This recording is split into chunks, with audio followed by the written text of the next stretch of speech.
If your diplomatic dinner looks tenser than a Buckingham Palace guard, you're definitely not Princess Kate. She turned a frosty moment into royal gold. Here's how. Picture this. Princess Catherine was arguably the star attraction during the first day of the state visit after making her first banquet appearance in 2 years in a stunning red gown and a tiara. Can you talk to us about the significance behind Kate's wardrobe? Absolutely. I think Kate was the star of the first day of the royal visit. It was a kind of a surprise. We knew that she'd be there for the arrival. Of course, she wore a Dior suit, that pale pink Dior suit, very elegant and very diplomatic, of course. Dior being a French house, they've just hired a Northern Irish designer, Jonathan Anderson. So very diplomatic to have a French fashion house with a British designer, and then of course the banquet as well. I think that was quite a surprise. We only found out about 90 minutes before the banquet began that Kate would be going. Of course, she's really easing her way back into royal duties after her cancer treatment. And it was really amazing to see her. She had the full regalia on. She had the Queen Mary Lovers Not tiara, which is this really iconic piece. Of course, Princess Diana famously wore that tiara a lot. And the dress as well was very special. It was a Givenchy dress, which was a little bit controversial because, of course, Givenchy was the designer that made Meghan Markle's wedding dress. Right. So probably a brand a little bit more associated with the Duchess of Sussex. But they have a new designer at Givenchy as well, and that's Sarah Burton. And we know that Sarah Burton is an absolute favourite of Princess Catherine. She, of course, was the designer at Alexander McQueen for over a decade.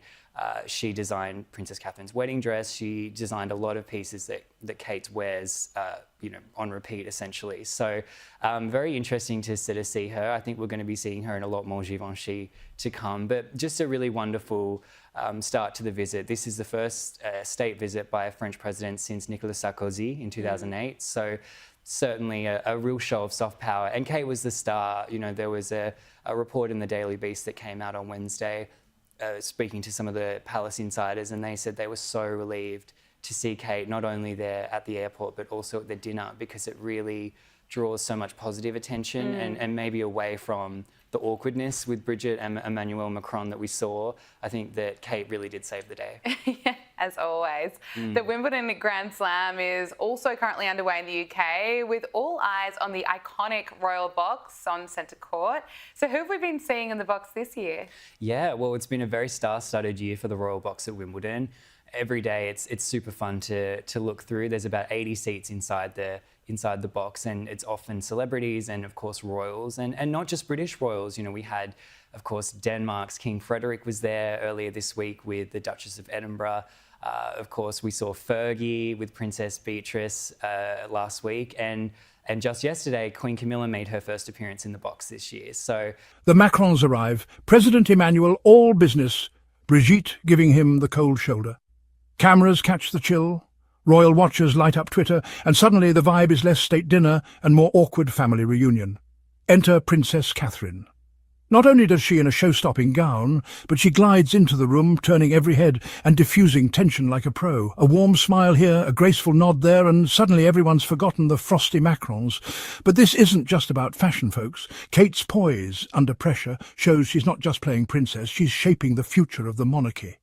I think it's a real treat. I think Wimbledon's such an iconic tennis tournament, but the royal fever around the tournament is always sort of part of the attraction. I think for anyone sitting on centre court, they're always sort of having a look over into the royal box. And in recent years, it's an interesting thing. We've seen a lot more celebrities in the box. I think that, the royal family is certainly the star attraction, but you're just as likely to see an A-list actress or actor as much as you are to sort of see someone from the royal family. But yeah, I think all eyes are going to be on the box, especially coming up for the finals this weekend. And as you mentioned, Princess Catherine is slowly returning to her royal duties after her cancer treatment, but recently pulled out of an appearance at Ascot. Do we know yet if Kate will be handing out trophies at Wimbledon this weekend? Right. Well, of course, she is the patron, so it's expected that she will appear. Of course, who could forget last year's appearance? It was, I had goosebumps watching that standing ovation when Kate made her grand return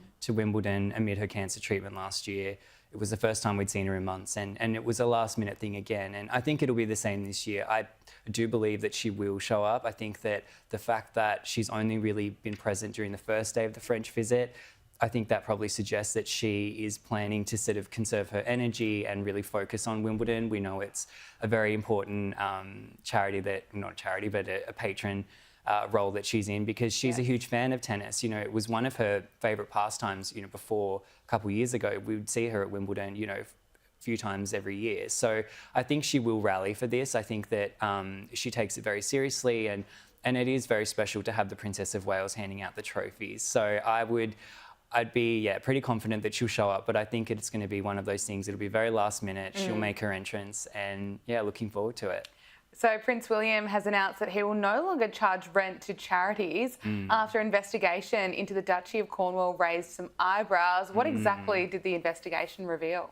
Yeah, so this was a big report that came out into the Duchy of Cornwall, which is, of course, essentially, as Prince of Wales, William draws a salary, or I guess you could say an income, from the duchy. It's a huge sort of land holdings across England. That's really where the royal family gets a lot of the money that they use for their own personal use. That's really where they generate their living. So the whole Wales family is essentially living off that income. And it is through collecting rents on the land and things like that. And there was a report that came out recently. It really drilled down into how much money they're making, and it's a lot. You know, it's something like £23 million that William is generating each year from the Duchy of Cornwall. Previously, of course, that was King Charles, and in the past 2 years, it's now William, because Charles has taken on the Duchy of Lancaster, which is sort of a similar arrangement. The thing is, though, I think that made people kind of raise eyebrows a little bit was the charities. So there's a lot of charitable organisations that are paying a quite small actually, you know, rental income to the Prince of Wales. And I think people kind of felt that was a little bit maybe poor taste. You know, some of these sort of small grassroots organisations, I don't think it was really appropriate. And to be, you know, to William's credit, he and his team have immediately rectified that situation. A lot of the charities now will not be expected to pay any rent to the Duchy of Cornwall. I think that's the right move. I think it's really proactive, and I think it's a real glimpse as well into how William is going to be as monarch in the future. I think he's the kind of person that is willing to accept a mistake. You know, he's willing to change. He's willing to be on the front foot, and I think that that's a really positive sign for the future. Absolutely. Riley Sullivan, thank you so much. With one elegant intervention, she rescued Royal and proved she's the palace's secret weapon. So while others froze, Kate soared. That's how you save the day, Windsor Style. Like, comment and subscribe for more royal drama, served with a wink.